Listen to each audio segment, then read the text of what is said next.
On est avec Pierre Lerouxel qui est couvreur et qui est en train de procéder à la restauration de la tour de l'horloge du pont de Montvert. Alors Pierre, qu'est-ce que vous êtes en train de faire en ce moment exactement? Donc là, je suis avec un jeune couvreur qui travaille avec nous. On est en train de poser la lose sur le premier versant de la tour de l'horloge. Donc on est à peu près à la moitié du versant. Euh, on tape un trait au cordex, un trait rouge qui nous ligne les loses, qui est à la bonne hauteur pour respecter un recouvrement suffisant pour être étanche. Et donc sur la pose d'un rang, on commence par poser les rives. Donc ce sont les grandes loses qui sont sur les bords de la toiture, qui vont écarter l'eau de l'enduit pour protéger les enduits quoi, de façade. Et ces loses, elles proviennent d'où en fait? Donc les loses de ce versant sont celles qu'on a récupérées de la tour de l'horloge, qu'on a déposées. Donc c'est de la lose qui a été posée il y a sûrement autour de 200 ans. Donc elle provient certainement du Bougès. Il y a énormément de lose sur le pont de Montvert qui vient de ce coin-là.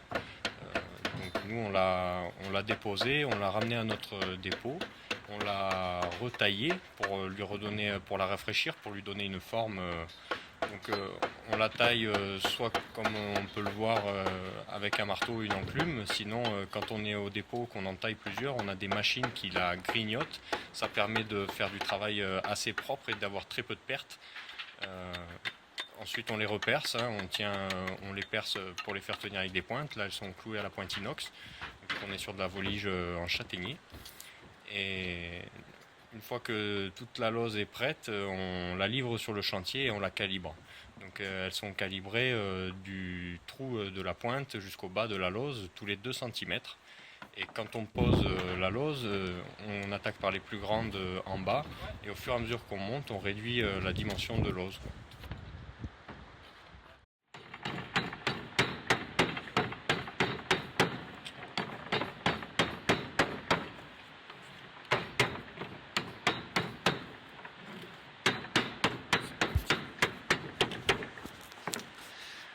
Donc là Pierre, là, tu es en train de façonner une pièce en plomb, hein, je crois, Oui, c'est ça. et qui va se positionner où exactement? C'est donc une collerette qui va se positionner tout en haut du toit, sur le niveau du faîtage. Et cette collerette permet de mettre étanche le passage de la tige en acier qui actionne le marteau de la cloche. Voilà, qui toutes les heures donc actionne ce marteau. Et donc là, je pars d'une plaque de plomb plane je ramène la matière sur le centre de ma plaque, ce qui permet de relever, de me faire un relevé et ça va me dessiner au final une petite collerette d'à peu près 3-4 cm qui permettra d'écarter l'eau de ce passage de tige. C'est vraiment du façonnage vraiment manuel, hein. Il n'y a pas de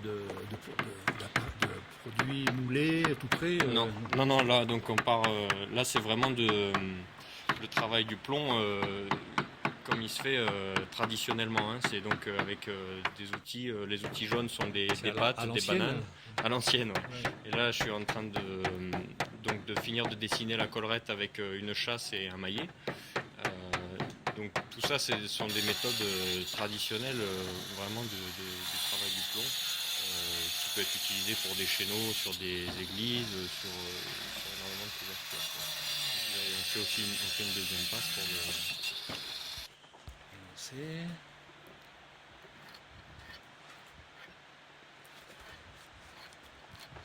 Et donc là, tu fais une lose, tu travailles une lose. Oui, donc là c'est deux loses qui sont assez particulières vu que c'est ce qu'on appelle les clés qui viennent sur les deux extrémités du faîtage. Donc c'est le départ et l'arrivée du faîtage croisé. Donc c'est une lose un petit peu plus grande qui est vraiment à une forme précise dans laquelle on perce un trou et dedans vient une clé à son opposé quoi, hein, et qui va tenir du coup les premiers éléments du faîtage croisé. Ensuite chaque élément de faîtage vient s'enchevêtrer les uns dans les autres et ça tient de son propre poids. Après le mortier de chaux vient les sceller de manière à ce que ça bouge plus, ça se soulève plus, ça soit pas branlant, et, protège aussi le feutre qui est dessous, quoi, le cache de la lumière. Il y en a une à chaque bout? Oui, il y a une clé à chaque extrémité.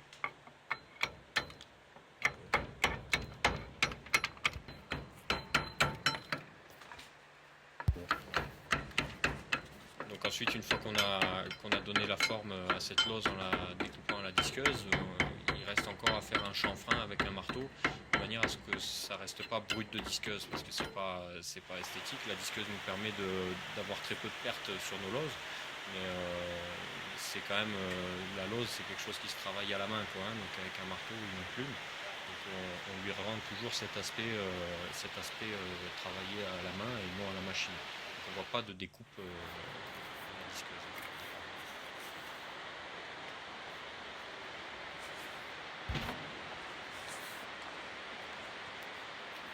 Là, Pierre, on est sur la dernière rangée de loses, je crois, celle du fêtage. Et apparemment, c'est une technique très, très spéciale, ce fêtage.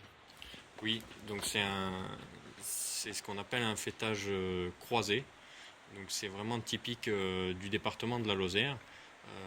Parce qu'il faut savoir donc la Lose, on en trouve quand même dans beaucoup de départements limitrophes à la Lozère, hein. On en trouve dans l'Aveyron, dans le Cantal, en Haute-Loire, en Ardèche.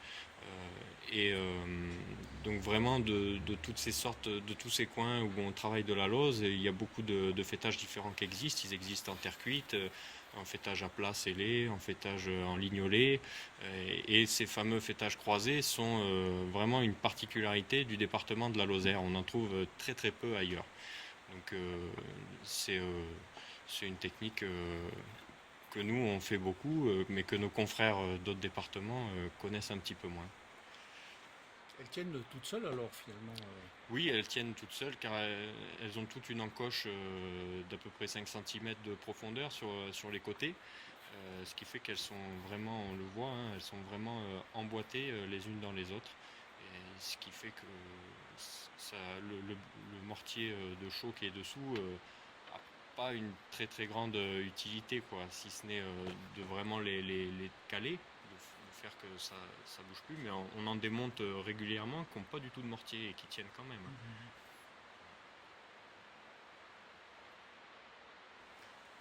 À l'époque, dans la tradition, ils mettaient un mortier de quoi? Quel genre de mortier ils utilisaient? Oh, c'était du mortier de chaux, hein. Ils bâtissaient les maisons avec ça et c'est du très bon mortier, hein. Il a le défaut de mettre énormément de temps à devenir dur, à tirer, mais une fois qu'il a tiré, il n'y a pas de... C'est du très bon mortier. Donc nous, aujourd'hui, on fait un mortier bâtard, quoi. On met donc de la chaux et un petit peu de ciment pour que ça colle un petit peu et que ça durcisse relativement plus vite, quoi. Mais le mortier de chaux se suffit à lui-même, hein.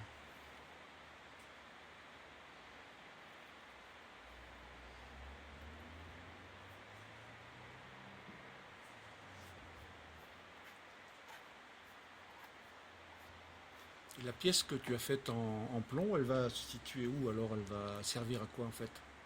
Donc elle sert à étancher le tour de la tige qui actionne le marteau. Donc qui va être, on le voit quand on est de l'autre côté du pont. La tige donc traverse, elle sera mise en place vraiment à la fin de la restauration, hein. Et on la verra donc traverser le fêtage et ça permettra d'éviter que toute l'eau s'engouffre dans le trou où passe la tige, quoi. Donc elle sortira l'eau de cet endroit-là.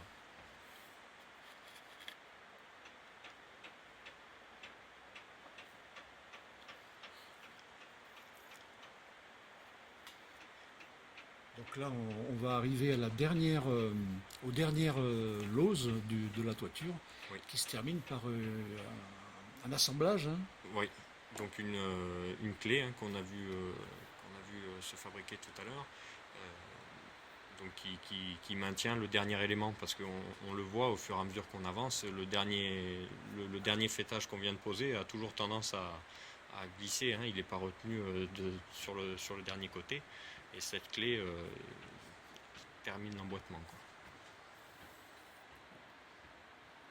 Qu'est-ce que ça fait quand on met la dernière lose? Eh ben, on a la satisfaction d'avoir terminé un beau chantier, un petit chantier, mais vraiment intéressant pour nous, parce que c'est quand même du patrimoine. Il est inscrit au monument historique et c'est pas pour rien, hein. Il a une histoire qui est vraiment intéressante.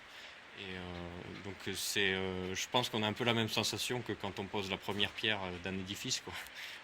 Sauf que là, on en pose la dernière, il n'y a plus qu'à se reculer et puis à prendre un peu de recul sur ce qu'on a fait. Ce qui est amusant, c'est que sur le plan, au fond de cette image, on voit la maison de l'abbé Duchesne. Ouais. Ouais. Donc on est en plein dans l'histoire et le patrimoine, hein. Ah oui, oui, c'est sûr. Bah, oui, de toute façon, quand on est dans des coins comme ça, hein, que ce soit dans les Cévennes ou même dans la vallée du Lot, il y a toujours c'est des bâtiments qui sont bien marqués par l'histoire, quoi, hein. Et si on s'y intéresse un petit peu, Intéressant. ouais. Bon, et merci Pierre. Écoute, peut-être à un autre chantier. Oui, merci, à Bonne bientôt. chance. Merci, au revoir.